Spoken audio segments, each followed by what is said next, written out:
Bonjour, c'est Steve, j'espère que vous avez la forme. Alors comme vous pouvez le constater, changement de décor, je suis parti dans les Vosges. Je suis parti me ressourcer, changer d'environnement parce que le changement d'environnement fait énormément de bien. Moi personnellement, ça m'apporte beaucoup de stimulation, c'est quelque chose de très positif et le fait de me retrouver dans un environnement différent, ça me permet de travailler autrement. Pourquoi ? Parce que je me perçois différemment, je me ressens différemment, l'environnement est différent, donc ça renvoie à des parties de moi que je n'ai pas forcément l'habitude de convoquer lorsque je suis à Arras. Alors concrètement parlant, ça va se traduire comment ? Beaucoup de marches à pied, écouter le bruit de la rivière, faire des découvertes, découvrir de nouveaux restaurants, bref, des nouveaux paysages, faire des nouvelles activités physiques que je ne faisais pas. Là, je vais faire du ski. Donc tout ça, ça va concourir à ce que je me stimule autrement et que je me perçoive autrement. Et ça va m'aider vraiment à attaquer mon travail sous un autre angle. Et justement, puisqu'on parle de travail, aujourd'hui on va parler de procrastination. Vous avez été une bonne majorité quand même au dernier sondage à voter en faveur de cette thématique-là. Donc aujourd'hui, je vais vous proposer 6 astuces pour justement vaincre la procrastination. En tant que personne hypersensible, vous êtes peut-être un peu plus vulnérable que le reste de la population. Ça ne veut pas dire que c'est une excuse et que votre hypersensibilité est la cause de tous les maux. Néanmoins, il y a quelques facteurs qui peuvent favoriser davantage cette propension à procrastiner. Alors la première chose, c'est que vous avez peur de l'échec. Et le fait d'avoir peur de l'échec, de ne pas réussir dans la tâche dans laquelle vous vous avancez, ça peut vous freiner. Ça peut vous amener à temporiser, à freiner des 4 sabots et surtout à réfléchir à la manière dont vous allez vous engager dans cette activité afin d'éviter de vous tromper. Le second élément qui est propre aux hypersensibles, c'est ce satané perfectionnisme. Et oui, vous êtes très sensible au regard des autres. Et puis vous-même, vous avez aussi un regard très dur sur vos résultats. Par conséquent, vous engagez sans que ce soit parfaitement réussi, c'est pareil. Ça demande encore chez vous un temps d'incubation. C'est pour ça que parfois s'engager dans une tâche, ça demande beaucoup de temps, beaucoup de préparation mentale, beaucoup d'introspection aussi. Et puis aussi, il y a l'anxiété. Encore une fois, l'anxiété de ne pas forcément réussir. Vous vous mettez du stress, vous vous mettez la pression pour bien réussir. Et plus vous stressez, plus vous êtes anxieux, plus vous êtes dans votre mental, moins vous puisez dans vos ressources, moins vous avez confiance en vous et plus c'est difficile de s'engager dans une tâche. Et enfin, la surstimulation. La surstimulation, c'est pareil. Lorsque vous êtes dans un environnement qui vous disperse, où il y a plein de signaux qui vous décorrèlent de votre objectif principal, pareil, ça peut vous envahir, ça peut vous détourner de votre objectif principal et vous amener sur des objectifs parallèles qui ne sont en définitive pas des priorités. Alors vous avez peut-être mis en place des solutions. Ces solutions, vous constatez que ça ne marche pas. Effectivement, il existe plusieurs fausses solutions qu'on a tendance à mettre en place. La première, je ne sais pas si ça a été votre cas, moi ça a été mon cas pendant mes études, c'est de me presser et de travailler sous l'effet du stress, de tout faire au dernier moment. Et tout faire à la dernière minute, j'ai constaté que ça marchait, j'ai constaté même que j'étais très efficace, mais j'ai constaté aussi que je ne le vivais pas bien du tout. À chaque fois que j'étais dans cette période de dernière minute, les derniers jours, par exemple avant le bac, où je devais réviser tout mon programme de sciences économiques, franchement, j'ai vraiment pas un bon souvenir. Et je m'étais dit, je me rappelle, plus jamais ça. Et je sais que j'ai recommencé ça par la suite. Et on le fait tous, d'accord ? Mais ce n'est pas forcément quelque chose de sain parce que la période qui précède ce travail de dernière minute, on est très anxieux, on se demande comment on va faire. Et puis la deuxième fausse solution, c'est de s'engager dans des activités parallèles. On se donne l'illusion d'avancer sur d'autres projets. Mais en fait, en réalité, qu'est-ce qu'on fait ?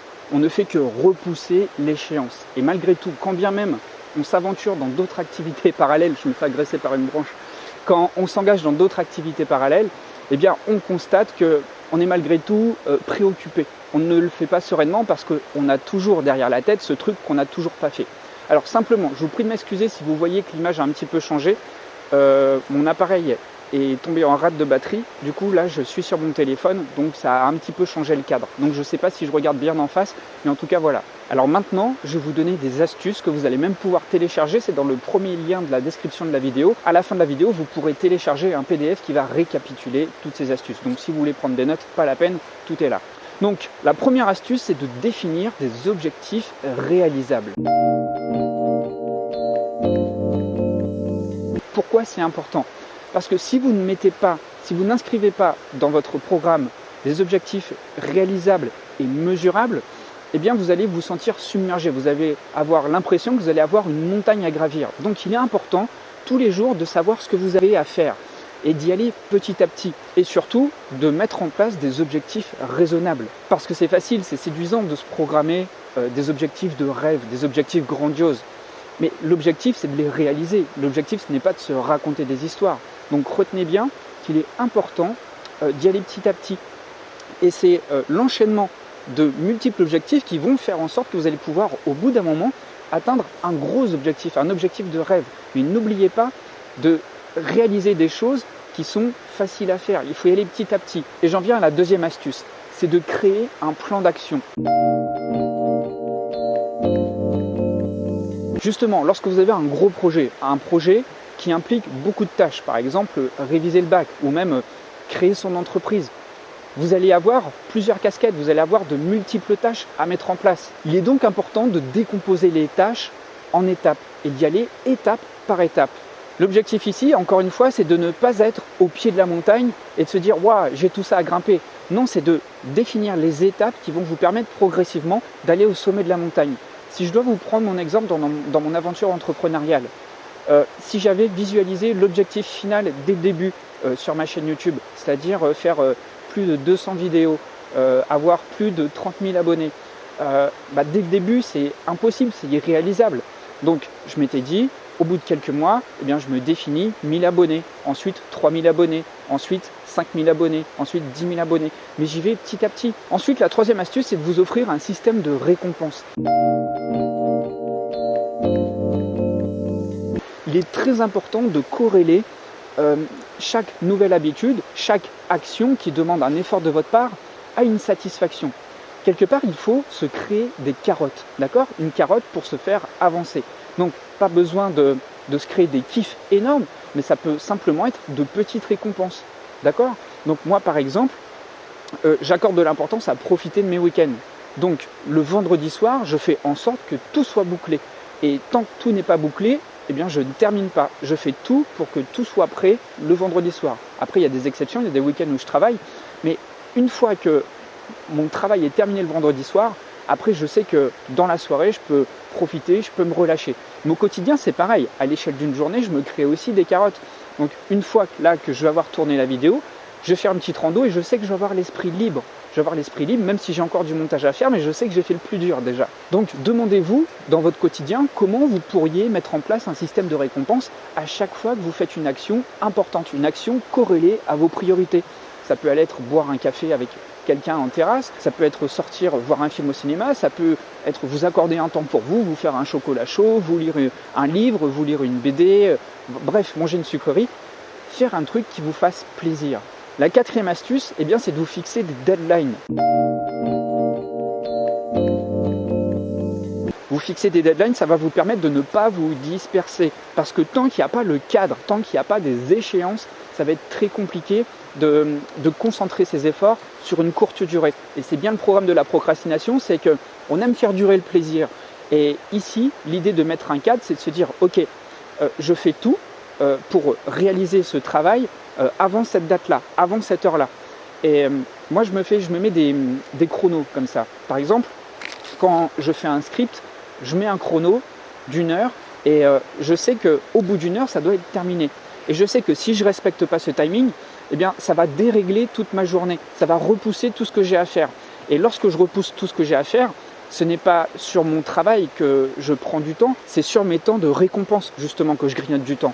Donc lorsque je me mets un timer, je sais que je respecte mon temps pour ensuite pouvoir m'octroyer mes temps de récompense, ces fameuses carottes. Et encore une fois, le fait de fixer des deadlines, ça va vous permettre aussi de rythmer votre quotidien.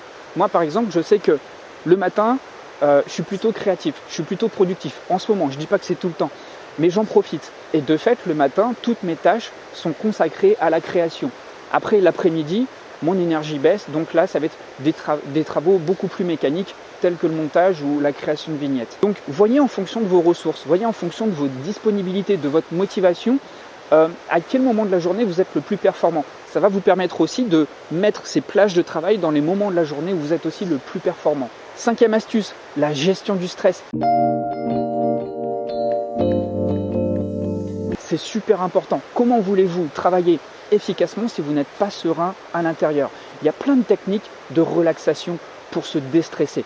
D'abord, j'en parle quasiment tout le temps, la méditation. La méditation, ça va vous permettre de faire le calme à l'intérieur. Ça vous permet aussi de prendre conscience du bruit ambiant, de votre niveau d'énergie. La cohérence cardiaque va vous permettre aussi de faire descendre le niveau de tension intérieure.